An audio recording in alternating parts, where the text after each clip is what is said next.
Halo, jumpa lagi dengan saya Asafio. Pada kesempatan kali ini saya ingin membahas tentang PI. Apa itu PI atau Perhimpunan Indonesia? Kalian belum tahu? Kita akan bahas setelah yang satu ini. Jangan lupa like, komen, dan subscribe ya, karena subscribe itu gratis. Baiklah, PI itu merupakan Perhimpunan Indonesia, suatu organisasi yang didirikan oleh para mahasiswa Indonesia yang ada di Belanda sana. Didirikannya pada tahun 1908. PI ini namanya awalnya bukan Perhimpunan Indonesia, tapi pada awalnya bernama Indische Vereniging. Jadi namanya Belanda banget. Kenapa namanya Belanda banget? Ya, karena lokasinya itu ada di Belanda. Mereka belajar pakai bahasa Belanda seperti itu. Siapa yang mendirikan? Yang mendirikannya adalah beberapa mahasiswa Indonesia yang ada di Belanda sana, yaitu Noto Suroto, kemudian ada Panji Sostrokartono, dan juga Husein Jaya Diningrat. Jadi 3 orang ini yang menjadi pelopornya. Kemudian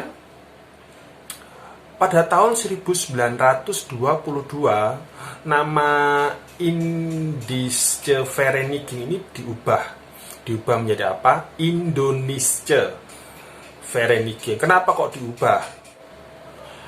Jadi kalau sebelumnya Indische Vereniging ini kan namanya berbau kolonial sekali.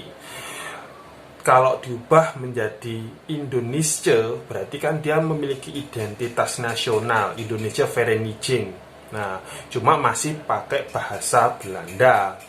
Kemudian di tahun 1925 namanya diubah lagi. Diubah menjadi apa? Diubah menjadi Perhimpunan Indonesia. Benar-benar menggunakan bahasa Indonesia, yaitu Perhimpunan Indonesia. Kemudian organisasi ini kan dia bergerak di bidang politik karena ingin tujuan utamanya adalah supaya Indonesia merdeka. Jadi dia butuh media. Pada awal berdirinya, maka mereka menggunakan media, yaitu suatu majalah. Nama majalahnya itu adalah Hindia Putra.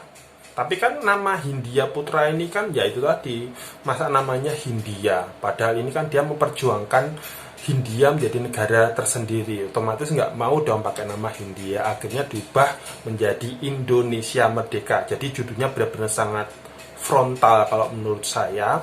Karena itu menunjukkan bahwa ini berarti organisasi yang menggunakan majalah ini pasti menginginkan kemerdekaan bagi Indonesia atau Hindia Belanda saat itu.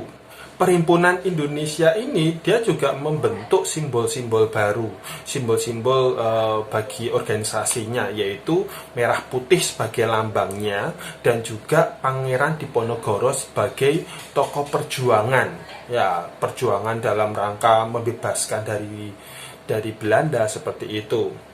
Perhimpunan Indonesia itu memiliki semboyan yang disebut dengan self-reliance, not mendiancy. Artinya apa itu? Artinya adalah tidak meminta-minta atau menuntut seperti itu. Jadi dia ingin itu perjuangan dengan usahanya sendiri, seperti itu. Nah, di dalam anggaran dasar Perhimpunan Indonesia itu disebutkan bahwa kemerdekaan Indonesia itu harusnya diperoleh melalui aksi bersama. Maksudnya aksi bersama itu gimana? Maksudnya adalah bahwa kemerdekaan Indonesia hanya bisa didapat melalui kekuatan bangsa Indonesia sendiri. Selain itu, bangsa Indonesia itu juga harus mampu berdiri di atas kaki sendiri, tidak mengandalkan bangsa lain. Itu seperti itu. Sifat dari Perhimpunan Indonesia ini itu juga sifatnya non-kooperasi alias tidak kerjasama. Kenapa kok tidak kerjasama? Jelas, antara pihak yang dijajah yaitu Hindia dengan pihak yang menjajah yaitu Belanda pasti memiliki perbedaan kepentingan. Perbedaan kepentingan ini tidak akan memungkinkan bagi mereka atau dua kelompok ini untuk melakukan kerjasama. Jadi tetap akan terpisah seperti itu. Di tahun 1925 maka Perhimpunan Indonesia itu mengeluarkan Manifesto Arah Perjuangan. Manifesto itu apa? Manifesto adalah suatu pernyataan sikap suatu kelompok kepada publik atau masyarakat. Nah, pernyataan sikap dari Perhimpunan Indonesia itu ada beberapa. Yang pertama, Indonesia bersatu, yaitu bahwa bangsa Indonesia itu harus bisa bersatu dengan cara mereka harus menyingkirkan berbagai perbedaan yang ada di dalam bangsa Indonesia itu sendiri. Perbedaan kepentingan, kelompok, mungkin karena perbedaan agama, perbedaan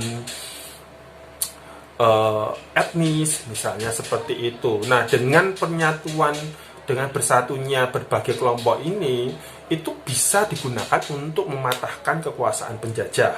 Kemudian manifesto yang kedua adalah untuk bisa mendapatkan Indonesia merdeka ini diperlukan aksi massa yang percaya pada kekuatan sendiri, yaitu kekuatan dari bangsa Indonesia itu sendiri.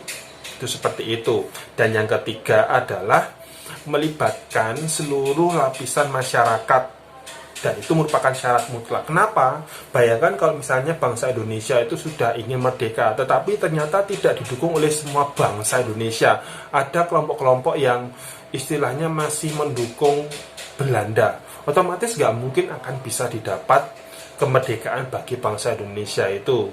Nah, kemudian manifesto yang keempat adalah bahwa penjajahan itu telah merusak jiwa dan fisik bangsa, sehingga proses normalisasi jiwa dan materi ini itu harus dilakukan dengan sungguh-sungguh. Ya, bayangkan di negara manapun kalau sudah dijajah, itu secara mentalnya masih kayak mental inlander, masih kayak dia itu tidak pede seperti itu, sehingga untuk bisa dia bangkit menjadi negara yang kuat dan berdiri sendiri itu butuh proses yang lama, dan itu harus dengan keinginan seluruh seluruh anggota masyarakat seperti itu. Di tahun 1926 anggota dari Perhimpunan Indonesia di Belanda sana itu ada 38 orang, dan di tahun 1925 itu dipimpin oleh di tahun 1925 Perhimpunan Indonesia itu di bawah pimpinan beberapa orang, yaitu Muhammad Hatta, Sastro Mulyono, dan Mangunkusumo. Dan pada saat di bawah pimpinannya Muhammad Hatta, maka Perhimpunan Indonesia itu berkembang sangat pesat dan mampu merangsang mahasiswa yang belajar di Belanda sana untuk terus memikirkan tentang kemerdekaan tanah airnya. Mereka secara teratur itu kayak berkumpul untuk melakukan diskusi, kemudian juga melakukan kritik terhadap pemerintah Belanda. Jadi mereka karena memang ingin untuk menuntut kemerdekaan Indonesia secara segera. Dari sini kita bisa memahami bahwa ternyata para mahasiswa Indonesia itu tidak takut konsekuensinya. Kok berani sekali mereka meminta kemerdekaan di tanah Belanda sana. Posisinya mereka tidak di Hindia, tetapi di tanah Belanda sana. Artinya mereka benar-benar, kita belajar dari situ bahwa mereka itu sudah tidak takut dengan konsekuensinya. Yang penting Indonesia itu merdeka. Keberanian mereka di dalam menyuarakan kemerdekaan Indonesia di tanah Belanda sana itu sesuatu yang patut kita kita pelajari dan kita contoh. Sampai di sini ada yang mau ditanyakan? Saya harap kalian itu memahami, dan sampai jumpa di video-video selanjutnya.